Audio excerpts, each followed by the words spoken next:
Hi guys. അപ്പോൾ ബസൂക്ക് കണ്ടു. ഇന്നലെയാണ് കണ്ടത്. ഫസ്റ്റിന് പോയി, പക്ഷേ എന്തുകൊണ്ടോ റിവ്യൂ ഇടാൻ കഴിഞ്ഞില്ല. അതാണിപ്പോൾ വന്നത്. ഫസ്റ്റ് ഓഫ് ഓൾ, മമ്മൂക്കയുടെ ഈ ഒരു പടത്തിന് എൻ്റെ കാഴ്ചപ്പാടിൽ രണ്ട് പ്രത്യേകത ഉണ്ട്. ഒന്നെന്താണെന്ന് വെച്ച് കഴിഞ്ഞാൽ, നമ്മുടെ ബിഗ് എം എസ് ആണല്ലോ ലാലേട്ടനും മമ്മൂക്കയും. അതിലൊരു ബിഗ് എം ആയ ലാലേട്ടൻ കത്തി നിൽക്കുന്ന സമയം എമ്പുരാനിലൂടെ ഇത്രയേറെ വിമർശനങ്ങൾ വന്നിട്ട് ഈ തളരാതെ മലയാള സിനിമയ്ക്ക് ചിന്തിക്കാൻ പറ്റാത്ത 250 കോടിയൊക്കെ നേടി സ്റ്റിൽ റണ്ണിങ്ങിൽ നിൽക്കുന്ന ഈ ഒരു സമയത്ത് മറ്റേ തലയിലെ ബിഗ് എം ആയ മമ്മൂക്കയുടെ അതിന് ശേഷമുള്ള ഒരു ഫസ്റ്റ് പടം, അതൊരു പ്രത്യേകതയാണ്. പിന്നെ രണ്ടാമതെന്ന് പറഞ്ഞു കഴിഞ്ഞാൽ, മമ്മൂക്കയ്ക്ക് നമ്മളെല്ലാവരും സോഷ്യൽ മീഡിയയിലൂടെ ന്യൂസിലൂടെയൊക്കെ അറിഞ്ഞല്ലോ, അസുഖം, അത് എന്തോ ആവട്ടെ, അസുഖം വന്ന് അദ്ദേഹം റെസ്റ്റിലായിരുന്നു. ആ ഒരു ന്യൂസിന് ശേഷം മമ്മൂക്കയുടെ ആദ്യ പടം. അങ്ങനെ രണ്ട് പ്രത്യേകതകൾ കൊണ്ട് തന്നെ മമ്മൂക്കയുടെ ഈ പടം മാത്രമല്ല, ഇതിൻ്റെ ട്രെയിലറൊക്കെ അത്യാവശ്യം റീച്ചും കാര്യങ്ങളൊക്കെ കിട്ടിയതാണ്. മമ്മൂക്ക ഫാൻസിൻ്റെ ഇടയിലും ഓർഡിനറി ഫാൻസിൻ്റെ ഇടയിലും മസ്റ്റ് വാച്ചബിൾ മൂവി എന്നുള്ള തരത്തിൽ ആ ട്രെയിലറൊക്കെ റീച്ച് നേടിയതാണ്. അത്യാവശ്യം ബുക്കിംഗ് ഒക്കെ നേടിയൊരു പടമാണ്. എന്നിരുന്നാലും ഞാൻ ഈ പടം റിവ്യൂ കേട്ടിട്ട് പോകാമെന്ന് കരുതിയാണ് ഞാൻ ഇരുന്നത്. അതുകൊണ്ട് തന്നെ ഞാൻ രാവിലെ റിവ്യൂസ് കേട്ടു. രാവിലെ റിവ്യൂസ് എങ്ങനെയായാലും ഫാൻസിൻ്റെ റിവ്യൂസ് ആയിരിക്കും. അടിപൊളി പടം, സൂപ്പർ പടം എന്നൊക്കെ പറഞ്ഞു. അപ്പോൾ ഞാൻ എൻ്റെ ഫ്രണ്ടിനോട് പോകാമെന്ന് പറഞ്ഞു. അപ്പോൾ അങ്ങനെ ടിക്കറ്റൊക്കെ ബുക്ക് ചെയ്തു.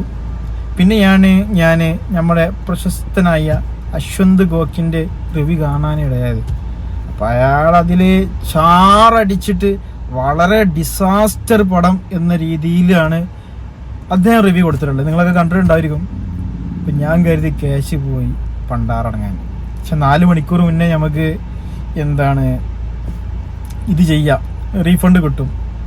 അപ്പം ഞാനത് ചെയ്തില്ല. ഏതായാലും പോയി കാണാം. മമ്മൂക്കയുടെ ഒരു സിമ്പതി ഉണ്ടെന്ന് കൂട്ടിക്കോ. കാരണം ഇങ്ങനെ അസുഖങ്ങളും കാര്യങ്ങളൊക്കെ ആയതല്ലേ. ബേസിക്കലി ഞാനൊരു മോഹൻലാൽ ഫാനാണ്.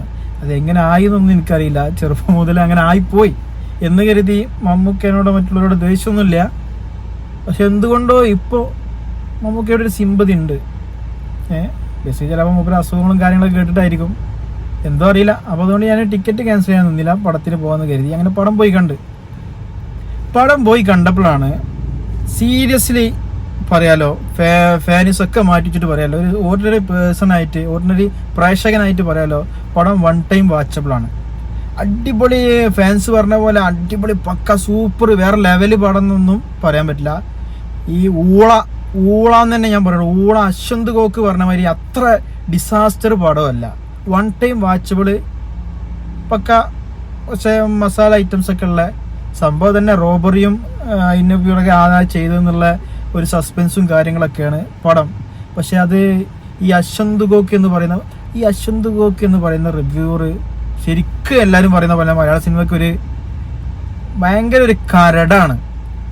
കാരണം അയാൾ ആ റിവ്യൂ കണ്ടിട്ടൊക്കെ പടം കാണാമെന്ന് വിചാരിച്ച ആൾക്കാർ വരെ ഇപ്പോൾ എത്ര ആൾക്കാർ കാണാതിരുന്നിട്ടുണ്ടാവും, എത്ര സിനിമക്ക് നഷ്ടം പറ്റിയിട്ടുണ്ടാവും. അത്രയും ഡിസാസ്റ്റർ ആയിട്ടാണ് പടത്തിനെ പറ്റി പറയുന്നത്. അത്രയും ഡിസാസ്റ്റർ ഒന്നല്ല പടം, മനസ്സിലായില്ലേ? ഇവനൊക്കെ എന്ത് ഊളയാണ്. പിന്നെ പറഞ്ഞല്ലോ, ഇത് നവാഗത സംവിധായകന്റെ പടമാണ്. അപ്പോൾ കുറച്ച് പോരായ്മകളൊക്കെ ഉണ്ടാവും.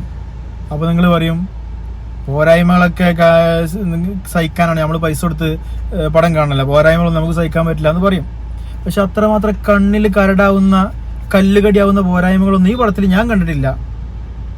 ഈ അശ്വന്ത് ഗോക്ക് പറഞ്ഞ മാതിരി ഇക്കയുടെ ചിരിക്ക് എന്താ കുഴപ്പം?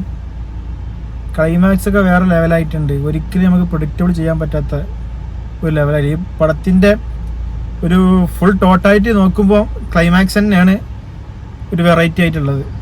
അത് പടം പോയി കാണാൻ, സ്പോയിലേഴ്സ് ഒന്നും ആവാതിരിക്കാൻ വേണ്ടി അതിനെ പറ്റിയൊന്നും കൂടുതൽ പറയാൻ പറ്റില്ല നമുക്ക്, മനസ്സിലായില്ലേ?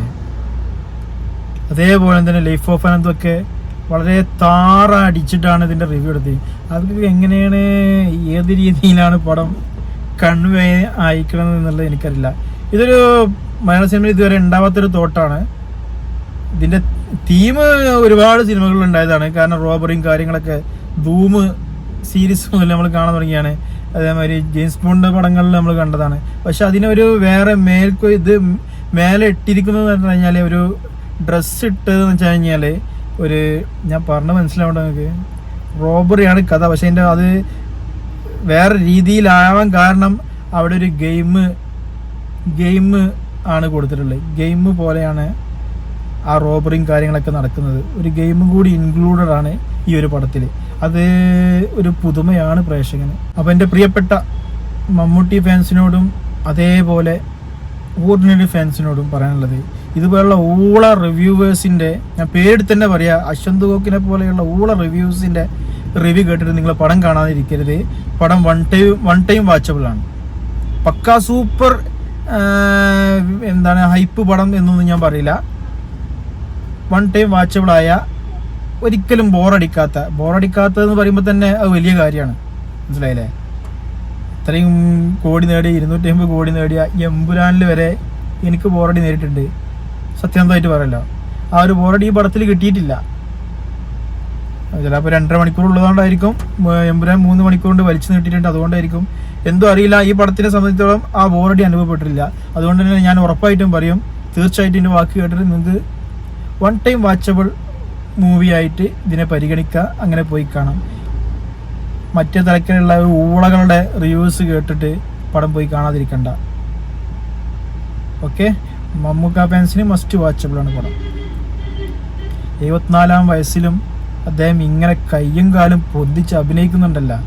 നമ്മുടെയൊക്കെ വല്യപ്പന്മാരും ഉപ്പമാരൊക്കെ ഈ പ്രായത്തിൽ എങ്ങനെയായിരുന്നു എന്നുകൂടി നമ്മൾ ആലോചിക്കുക. മനസ്സിലായില്ലേ? എന്നിട്ട് അദ്ദേഹത്തെ നമ്മൾ വിമർശിക്കുക, ആ കാര്യം കൂടി നോക്കിയിട്ട്. ഓക്കെ, നമുക്ക് അദ്ദേഹത്തിൻ്റെ ഈ പ്രായത്തിൻ്റെ ഈ പരിമിതികൾ വെച്ചിട്ട് കൊണ്ട് തന്നെ നന്നായിട്ട് ഈ പടത്തിൽ കൈകാര്യം ചെയ്തിട്ടുണ്ട്. അപ്പോൾ ഏതായാലും കൂടുതൽ വലിച്ചു നീട്ടുന്നില്ല, വൺ ടൈം വാച്ചബിൾ ആണ് ബസൂക്ക മൂവി. ധൈര്യമായിട്ട് പോയി ടിക്കറ്റ് എടുത്ത് കാണാം. ഓക്കെ.